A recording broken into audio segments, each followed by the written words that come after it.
Happy Friday, everybody. Hello, and we're back. Good morning. Welcome to DV Live. I mean, we did have one a couple of weeks ago, but this is the official one, back with Eric Bruen here. We are back in our remodeled, slightly revamped studios for season 2. We don't really blend in with the walls, though. But before we get super far in, make sure you like and subscribe so you never miss out on a conversation, guys. And share what we've been doing. This is our second season of Building DV Live. I still feel as awkward as ever. It's exciting. We've got some fun ideas. We've got some new ways to get out to you. But more importantly is, remember, we are doing this to get information out, to make sure that our members and our community know everything that we can to share them. And we've enjoyed getting this project off the ground, but we're really hoping for you, the audience. Please help us get the word out on DV Live this year. Audience participation. And we want to know topics you want to hear about. We want to hear what you want to talk about. We want to know, but we also, we enjoy doing this. We have a lot of fun. Yes. Man, I got to be a hologram this year. Yeah, she got to be but things like the Star Wars trivia, we know we're going to bring that back. Mm-hmm. We've got our Christmas season coming up. There's so many exciting things that we're working on, and it really takes you, the members, and our audience to let us know if we're doing right things. And you never know, I might ask members to maybe come on sometime. We'd love to hear from them. Chat with me. Yeah, as long as they've been cleared through the public content advisor. Well, you got cleared. Yeah, I mean, You're here. Apparently, I control the dialogue so tightly that I have to. Yeah. So, since we haven't had you on in a hot minute, and I haven't been back here, what's a fun fact What the hell happened between? Well, yeah, we can talk about that. But what's a fun fact about yourself? What's a fun fact about myself? Okay, let's just talk. Before the show started, we started talking about street corn. Yep. Okay. Healthy street corn or gooey street corn? I want gooey. We were debating the qualities of fair food. Was what we were really doing.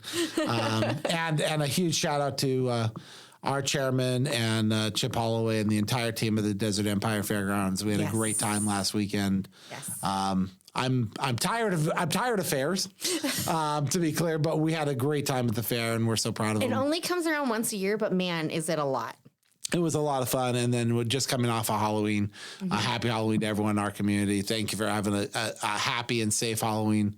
I was very happy to not hear that we had any significant issues in town or anything else like that. So it's really tricky. It's a difficult time, but we have so many wonderful things in our community and now we're going into holiday for us. We are definitely going into holiday for us. So you were asking me gooey street corn. Oh, yes, street corn. And Paul needs jumbo corn dogs and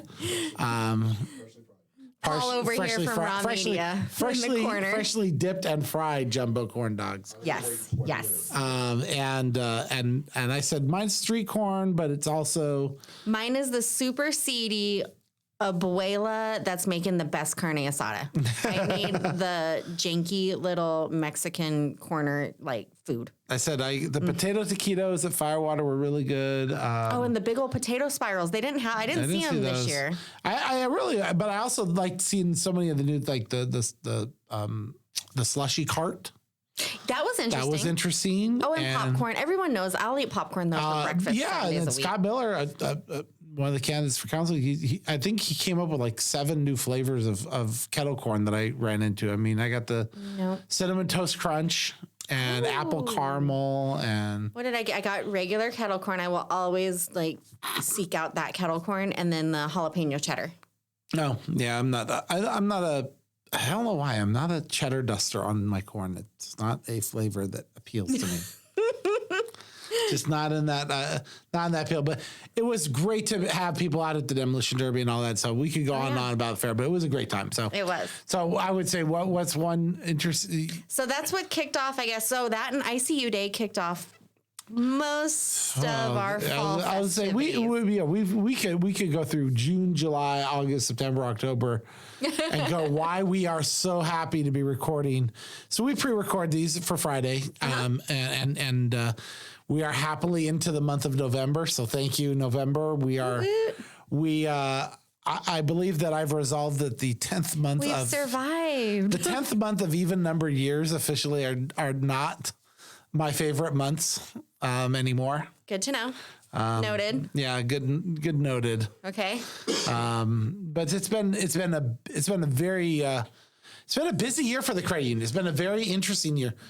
I think we're going to look back at 22 and say it was a challenging year, but it was a transformative year because. So I will definitely say the elephant in the room and part of the title. New faces. New faces. Yeah, lots of new faces. Yeah, so a lot of places would say, well, is that something that's fundamentally wrong internally with the credit union or with its management or with its direction? And I always say, well, I would say look at a couple things. First thing is to look and see how many people have left the credit union but are still part of our credit union family. Right. So, I mean, there's people like Dana Griffin who left, who Dana will always be part of the DNA of this credit union. She can walk in this door tomorrow and be part of the DNA. There's people like Sabrina Yoakum and Bridget Cunningham and Alex Diaz, who are all people that people had interacted with over and over. Shout out, hi again. Guys. Hi guys, and and then you get even further down into the Taylors and Face and Gerardos and. Those are it's just interesting how we've just changed a lot of faces over this year. Mm-hmm. People have taken on new roles and we've got new faces and new opportunities that are going to come with it. I enjoy, coming back after having baby. Yeah. Some people even just, took some people felt they needed like 3-month vacations. I mean, I don't know. She's 2 months, can take care of herself. She's going to move out next time. Olivia's a sweetie. Miss Olivia was born. So I do have a baby. She's sleeping through the night. I'm sleeping through the night. We're making it. I've made it 3.5 years without having. I've made it 3 years without having news or pregnancy or having another one. So I'm happy with my foursome. But I came back to a new residence in the building. New residency. Lots of new things. Lots of. But members like coming by, talking, chit-chatting, and it's just so interesting how it's more of a dynamic of not just a transaction here, but they're like, who are these people? We want to get to know who they are, as well as, our staff wanting to get to know them. Yeah, and it's a combination of a lot of things. So, on a larger scale, when we started DV Live back in January of 21. Yeah. That was right after I had taken on my second job, and we were one of the things that I know we all kind of mutually talked about, but we didn't understand what that was going to mean was what was going to be the post-COVID impact, what was going to be the post-pandemic effects. It's just so you can't write the story until you've lived it a little bit. Yeah, we kind of started this. Remember with the glass in between. Yeah, the glass in between, and but also where were things going to go? And I think the COVID impacts we're seeing it in 22, and that's in a lot of things. You have remote workforce and how that's changed the dynamics amongst employers and employees. Mm-hmm. You have the hybrid dynamic, how that's changed aspects of I will say thank you for the hybrid dynamic. And this is a perfect example I want my people in office, but I also understand that I have, to retain, recruit, and to move my organization forward, there's not the same dynamic. Right. We were talking about this prior to the session. Is this how employee-employer dynamics have changed? And one of the things that you do is you recognize that. And we all know one of the interesting facts about my position is I don't touch money. Yeah. So as I can send her home and say, I need 5 art things done and this, and we'll usually get them done. But if she does she physically have to be here on site for it? No. But then am I very happy when I have her on site? Yes, I am. So it varies. It's an interesting dynamic, and I think that's what we've seen is I want to play through what changed. We got into January and February, March, and they were the start of the year of this year. Yeah. And then the big decision started, and these are all ones that affect you members, and they were logically very necessary for how the dynamics changed. The very first one was closing on Saturdays. People were like, "Oh my God, you're going to close on Saturdays!" I know. And I can tell you quite honestly, I understand from a member perspective there might be some moments of inconvenience, and I sincerely apologize for those. But those instances of inconvenience don't outweigh my challenges with staffing. Staffing the branch on the Saturday was something that was becoming a significant struggle that was going to be even more of a struggle coming out of the pandemic effect. Right. The second one was the phone system. I think I had resisted putting that, something. You guys haven't called us. Give us a call real quick and check it out. It's something that you'd say, well, what's the big deal? There's nothing there. You're absolutely right. I agree with you. That's not the big deal. But for us emotionally, the idea of separating that person answering the phone versus the automated was something that we really struggled with internally and with our boards. And one of the reasons was because we don't want to be perceived as automatically going to the less touch perspective. Yeah. Losing that humanity, I guess. Well, I think one of our best qualities is our service, is our relatability, our ability to connect to people, our ability to go, a little bit extra. I think a lot of people have said that across all of our demographics, saying I really appreciate the reaching a person or talking to a person. And then obviously the younger generation saying, wow, it's weird to get a person. Yeah. It's just one of our characteristics. And so we made that conscientious decision, but that also is driven by some very simple needs. Guys, DV Live is our chance to kind of air our dirty laundry in different ways at the same time. Transparency. Oh, yeah. I'm very bad at that.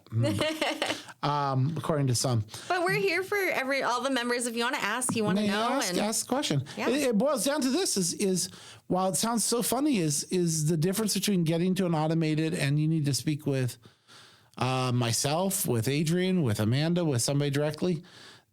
Just routing that call away from having to have a staff person answer it and then route it is it's 10 seconds, but it's 10 seconds that adds up on a scale that when you're going through retraining and staffing and rebuilding, service qualities, that extra 10 seconds makes a difference in just stress levels too.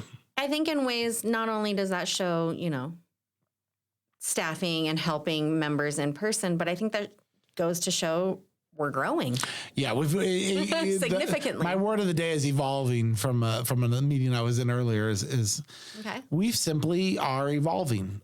So even in 2020, in 2021, what was the growth from those years to where we are? Oh, yeah. I mean, we went from 35 to we're just shy of 65 today. I mean, we nearly doubled. Years. We nearly doubled assets in 2 years. And we grew our products, our services, our business portfolio, the number of people that are looking for us for different things and different services.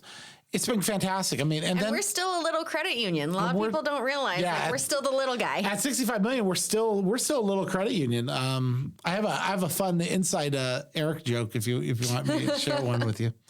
So I've been tracking something for 18 and a half years, which is the size of the credit union I came from. Okay.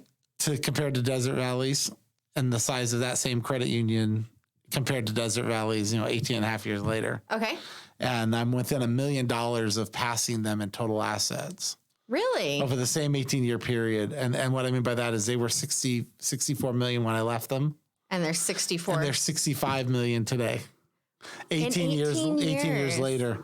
And I was 11 and now I've passed 66. And so goofy, but I just look at that as to say, how does an organization actually grow? You can usually tell when an organization is growing or trying to develop or when they're very stalemated. And it's something simple. At Demo Derby, someone noticed something so minute that it's only one person, but in my mind, I really appreciated it. They noticed the logo on the shirt I was wearing that day was different. Yeah, because we're starting the logo migration. So even though we've been seeing it, everyone will start seeing it's been there. It's been there for a while. 2018, 2017, 18, something like that. We went to the square because as crazy as it sounds, anybody who loves our older logo with the sun, it's very problematic on sizing because it's not a typically shaped rectangle because of the spears of the points of the sun. Yeah. And so we needed something that was more easily fitable on documents, and that's where the square came in. It works much more effectively in documents. Just that's funny humor aside. Little fun, yeah. The funny, stupid little sides, but it's kind of crazy to see people are like, oh, Desert Valleys is evolving so much or changing so much. They're like, we see you everywhere. We see all these, but it seems like things are different. And I'm like, oh. My rule of 7 different observations in at the fairgrounds. My staff was laughing at when I told them the story about. I wasn't allowed to answer this. Yeah, there is a true strategy that we're trying to do in certain things in certain areas. And the fairgrounds is just one of those where I mean, first we have an incredible relationship with Chip. We know that. There's no sugarcoating that.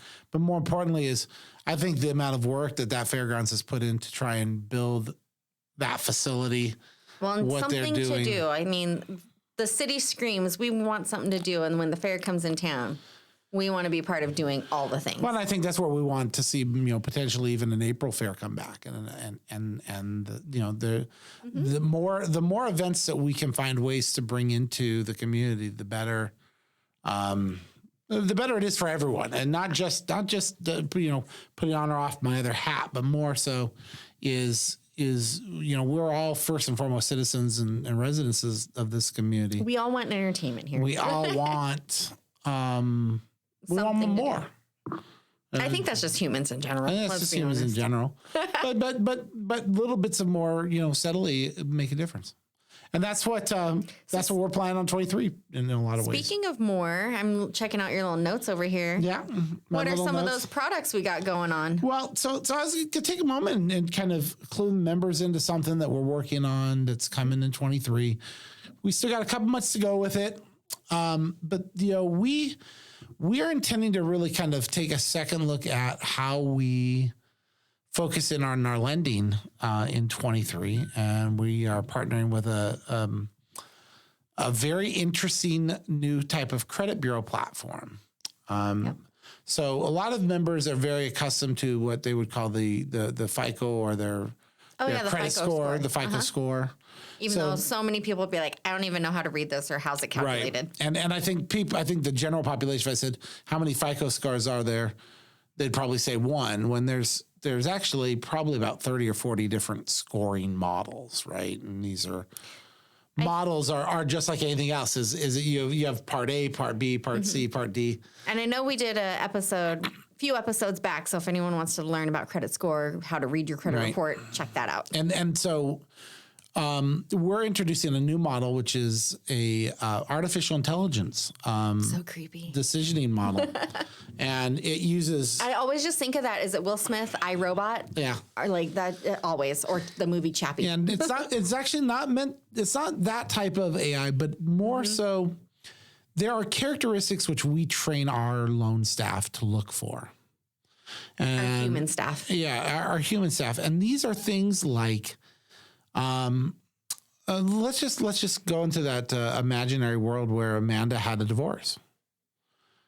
Okay. You said the D word. The D word. But it was 5 years ago.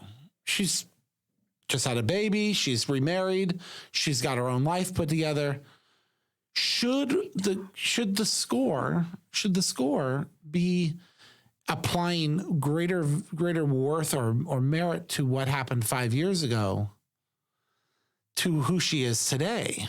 Oh, okay. I see where this is going. And we've trained our officers to really spend that time getting to know the person and actually trying to assess who the person is. So full disclosure, this is what happened with my first auto loan. And we live this. This isn't. I live this 100%. This is not something that we just kind of say and it's got bows and ribbons, But this is on paper. It was like no, nah.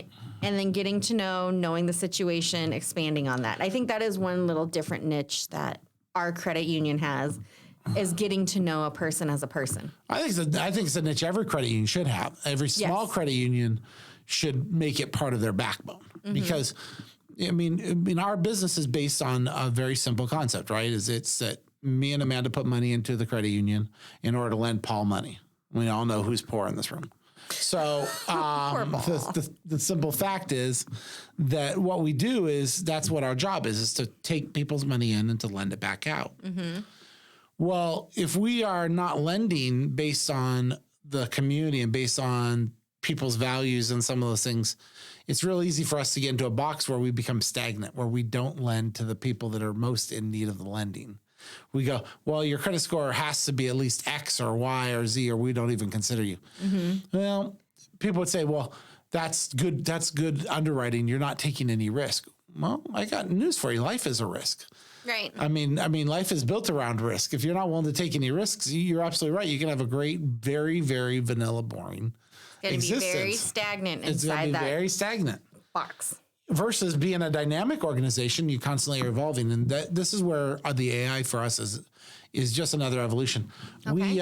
We've been using the same lending model for about 18 years. It'll be 19 years probably right about the time it changes, because I brought that model in. It's a university of lending model that essentially evaluates based on your capacity risk. Okay. How much credit card capacity and how that affects the score, things of that nature. This AI is going to take your credit score and it breaks it into 300 different comparable variables. And come this back is a with software. It's all software.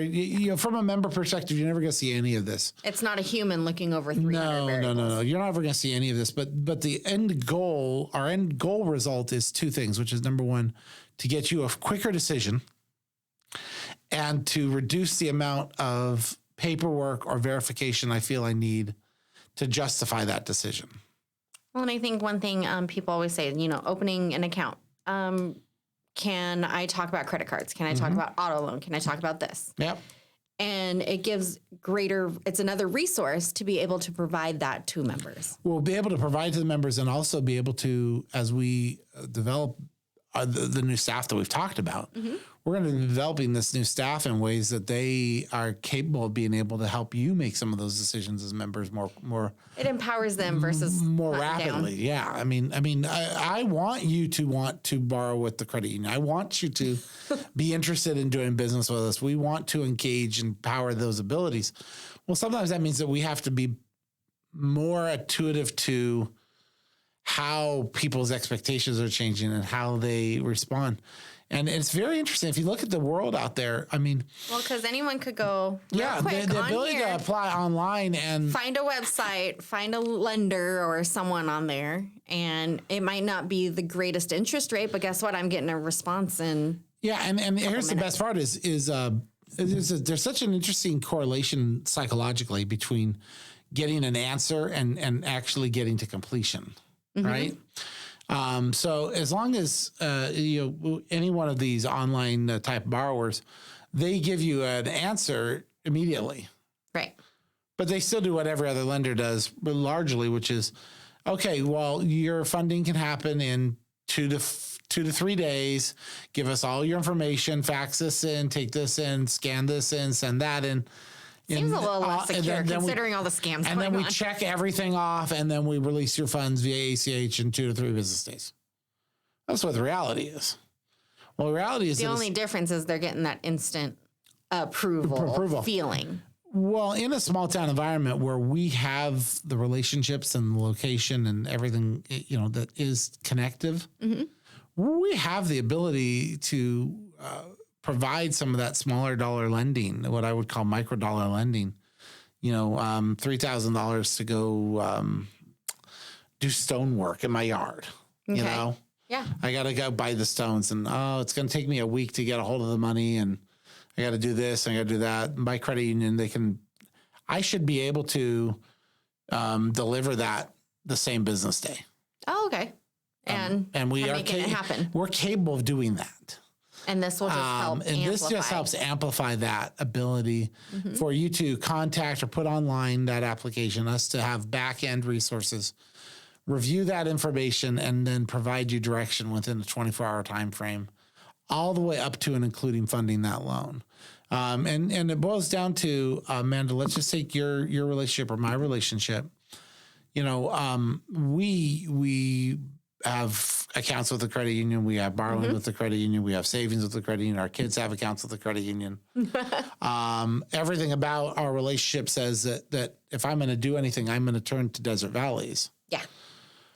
Well, if the transmission on your car goes out, right? and you're in a funding. SOL situation. Yes. The first person you're calling is Desert Valleys. Regardless. If it takes me 4 days to get your transmission money to you, I actually have failed you in certain ways. Now, did we really fail you? Probably not in the grand scheme of failed, but psychologically to you. But does it feel? It feels like I failed you. Yeah. And that's where, I don't agree with this terminology, but we have warped ourselves into a world of feelings. As I said, I don't agree with this, but that doesn't mean that just because I don't agree with something that I should choose to not acknowledge it, recognize it, and advance our business. The business in the best interest. In all honesty, if my transmission goes out, it feels like the end of the world at that moment. Right. And you want the relief. You want the assurance. You want to know that the people that you are doing business with and that you're counting on are able to deliver that for you, and hopefully deliver it quickly, reasonably.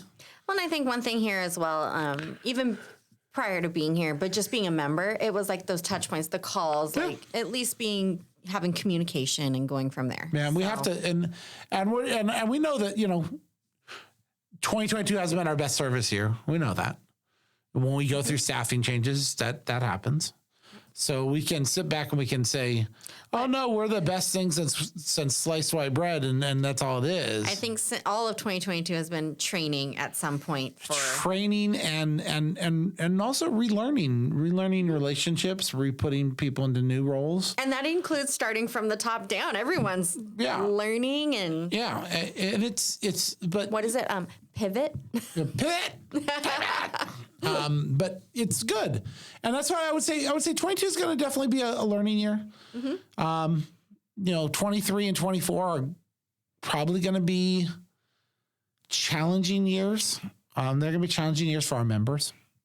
They're going to be challenging years for the credit union. I think that we definitely have some recessionary and inflationary and economic concerns that are going to affect our members. And, our goal should be that we're striving to be the best that we can be to make sure that we can service. And meeting at that and learning and going with it. Being able to serve your needs when those needs come up. So we know that. And I would say that what you want to hear from your financial institution or from anybody you're doing business is that they recognize the goods and bads within their organization and they're actually trying to achieve those versus not. And with that in mind, hey guys, you want to hear a secret? It's 54 days until Christmas. Yes, it is. It's only 54 days until Christmas. So we're actually pre-recording this on November 1, so it's already Christmas in my mind. Oh, I'm sorry. It's 50 days until Christmas. There we go. 50 days. And we all know around here what we love. We're getting ready for Christmas season. We have had a long year. We have had a challenging year. We think there is no greater way to celebrate and to celebrate not only the end of the year, but also to celebrate our members. So fun fact, us on the staff right now are probably the only people that are ready to holiday decorate like now. And our staff will definitely tell you we're crazy. Yeah. They're not letting either of us bust out holiday. Yep. They won't let me. Thanksgiving week. I was able to negotiate a 3-day early release of Christmas because I would already have started. I would have started today. But that's just me because I want to enjoy that entire season. But we do have one of the big things that everyone's excited for is Santa Day is coming back. Again. December 10th. I was like, September already passed. December 10th. Once again, it's our Saturday. It's going to be a fun day. We got some new characters for this year. We've got we have Santa and Mrs. Claus, obviously. Mrs. Claus, Pact. Toys for Tots. The Toys for Tots fundraiser. Our foundation will be handing out books again. Mm-hmm. This is a community event we take great pride in. Yes. We do it for you, the members, and we look forward to seeing you again. The Petroglyph Festival is this coming weekend. November 5th and 6th. 5th and 6th. The mobile branch will be out there. I don't think any of us are going to be hanging out there a whole lot because we've got some packed other schedules. But yeah, mobile branch will be there to service your needs. And then we've got Santa's Art Shop, and we've got the city tree lighting and Santa Christmas parade. Christmas parade. It's a wonderful time to be in Ridgecrest, and it's coming around the corner. It just, everything rolls out. Yeah.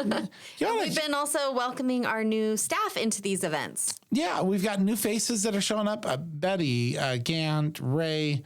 They've all been out of these different things, and we've got more of them coming.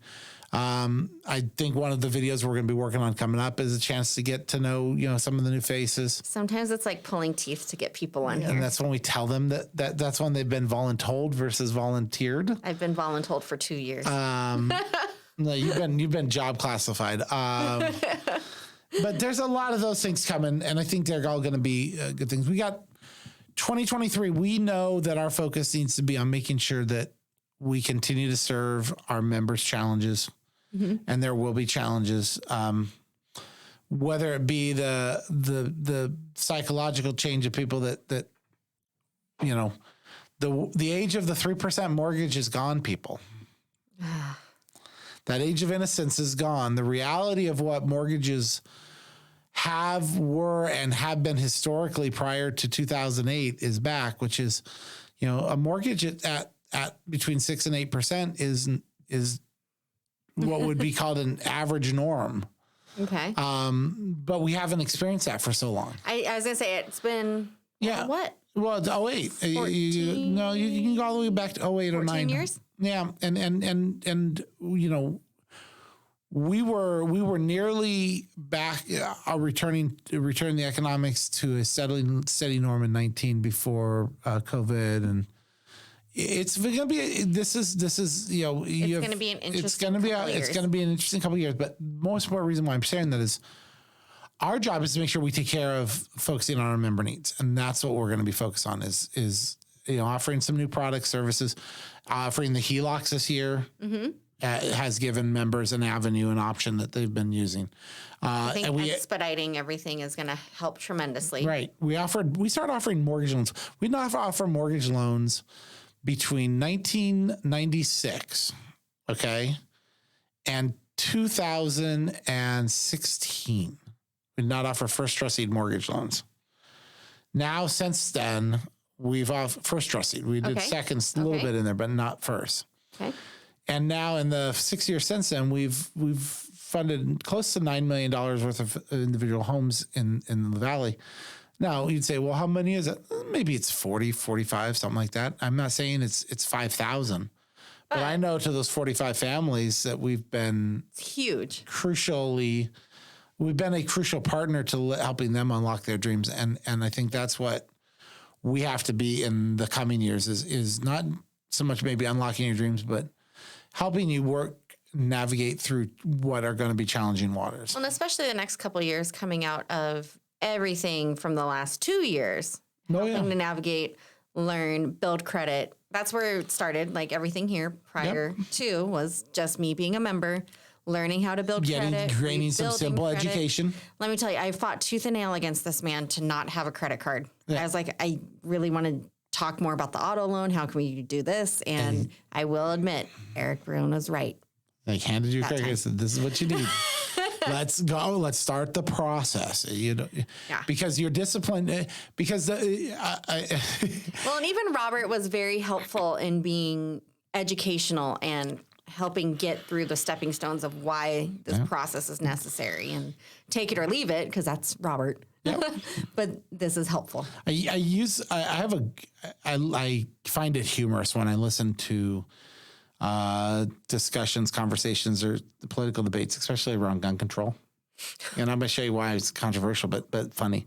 Is, the gun control always blames the gun for the cause, not the person pulling the trigger. Right. Well, debt management and credit is not the responsibility of the plastic card. No. It's the responsibility of the person using the plastic card. Yes. And it's exactly the same argument in a parallel universe is, while I could use a gun to inflict incredible violence and bodily harm to people, I can use a plastic card. Plastic card can do the same thing in an emotional and physical way in ways that we don't take into account. And the fact is that we have to recognize that those are inflicted wounds by using it, not by it being in your wallet. But that's, I think, a great thing that's a member service here is being able to open up about those things. It's hard. It's a little embarrassing. Yeah. It's daunting. Sure. It's anxiety. It's scary. Sure. And I felt better, more comfortable. I didn't feel judged, and being able to talk and ask questions. And more importantly, then just like this show, we all see me ask all the questions. And let's be clear, how many people? I mean, his initials are DG, and if he's out there watching, he knows exactly what I'm talking about. I have people that I have seen go from the doldrums of just post-divorce messy credit to $100,000, $200,000 in the bank, built an entire life for themselves. Mm-hmm. And when me and him have conversations, he says, "No, you started it all." I said, "I didn't. I may have given you some tips and tricks and some piece of advice, but at the end of the day, the person who accomplished it was you." Mm-hmm. It's amazing, seeing members come in and who utilize and just build that relationship, or just pop by to ask a question or get some advice. And as I've said, this is the most rewarding feeling about this place. It's incredible. And in 2023, I just want to make that commitment. We probably, I don't know if we'll meet up again this year before the holiday season, or who knows, they might put me in a costume or have me do something goofy or fun. I'm enjoying it as much as I don't like to say I am, but I am. We got to have fun. We got to have a good time. And, 23, we understand that we've got to put our focus on making sure that the challenges that you face as members, we're ready for you, and we're ready to try and serve those things. You'll see more, and a lot more digital things. We rolled out winter skips. Winter skips that went digital. The holiday loan's going to be, has a lot it's digital. It's got a revamp in a digital. Yeah. So, there's those things where we're trying to see where we need to. So if you're out there watching, make sure your current email address is valid so that we can. There's more coming. And so as we close this out, I know that we're right about time, or we're probably long at this point because you and me like to talk long. I haven't had you on here, and I've also been gone for a while. That's true, but we still talk too much as it is. I'm just teasing. I know. I want to go and make a little member announcement if they weren't aware of it. We've sent out an email. We've been dealing with a text scam issue for the last week. If you're out there and you're aware of it, just to understand that there's contact from the credit union via text message will always come from our main line, from our 446-3500. It will never ask you to put in credentials or information directly into a credit union website. It will also never ask for your PIN. It won't ask for your PIN. The closest thing we get to sending you, asking you for anything, is if you've requested a payment link to use our text to pay system. That's about as far as we get. That you asked for. But we are not going to send you out a message. And I really encourage everyone, if you ever get a text message or any type of email, text, spam, anything, please take the extra time to look at the link. Take that extra half a moment to glance at what it's saying. In this scam, we've seen dessert and Valley and dessert. We've seen Desert Valley versus without the S. You've seen different iterations of our name in a means to get you to submit that information. And we had 6 members that we identified from the first wave that had made that mistake. I use that term very clearly. A mistake was made. We only had 1 victim. So we've been able to keep it very limited in terms of the number of people that were affected. But the best defense to this type of thing is your own diligence. Yeah. Please take the moment to look at it. And if you're ever not sure, feel free to ignore it and to contact us. We'll always be here, more than willing to speak with you. Just want to share that as an important. I have the G.I. Joe theme song going in the back of my head. Oh, geez. what is, isn't it? The more I'm also that was the NBC. The More You Know. You know what I'm talking about? But there was something with G.I. Joe, wasn't it? It is, and knowing is half the battle. And knowing is half the battle. That's what I was thinking of. So, but yes, definitely. If it seems a little odd, seems a little suspicious, it maybe probably is. And reach out. We'll be happy to advise you or to get the information. And sometimes it's your communication that lets us know what's going on. I'll be honest. So far, I have not gotten any of the texts. Neither have I. Scams. So sometimes. Neither have I, which is interesting because I actually thought it was going to be more, purchase off of a voter roll or something to that effect, which I would have typically shown up on. So it's interesting. Yeah, I never got the text. But I'll tell you that these lists and your data out there and your phone number, it's out there in such unbelievable quantities that you have no understanding it's of. Wild. It's wild. It's crazy to me. Yeah, and for those watching too, it's not just members that it's apparently happening to. It's non-members members and non-members. Well. Yeah, we've had people from other states. We've had so if friends or someone says this, be like, "Hey, I've never had this, but I know you transact there. What's going on? What is it?" Yeah, and in almost like I said, in 99 out of the 100 cases, if we've talked to even that many, they're always it goes to a spoof site trying to get information from you. Yada yada yada yada. I mean, this is the theory that if you throw out 1 million baits, and if you even get 2 bites, it's enough. If that million costs you, 1 cent per. Okay. Well, this is where people don't do basic math. Is that if I want to send out 1 million inquiries, and I'll go even one better. It costs me half a cent per. Okay. Okay. That's only $5,000 to send out that 1 million inquiries. All I got to do is get 1 or 2 victims that I get a return on my investment. And you're making money. Right. Now take that price point if that 1 million is down to 1 cent per inquiry. Because remember, the text doesn't cost that much. No. And so if I even... And these people have all the time in the world. All the time in the world. And remember, all they got to do is have you be the one that's less resilient. So there's a fun story there that we can use one day in a future video. But just understand that the world does not. You are not entitled to privacy. No. Okay. And to expect others to automatically entitle you to a standard to respect it to a standard that you're expecting is not the way to look at it. Privacy is something that you should have an expectation of yourself in how you manage your data. Because if you have it out, if you're oh yeah.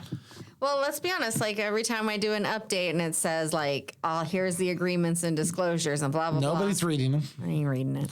And more importantly, how much data am I transacting through here? We had a member that was a victim that we didn't want him to be a victim in any way, shape, or form, and we didn't intend for him to be a victim. He had a good night, had a great time. Only problem was that he has a little thing on the back of his cell phone that he holds his credit card and his driver's license in, along with a piece of paper with his PIN number. Yeah. Okay. And he doesn't, and this member, made a decision, wasn't the best decision. He didn't use any locking controls on his phone. Okay. They got into his phone. They took his debit card. They put it on the Apple Wallet. And they went shopping like a madman. It happens.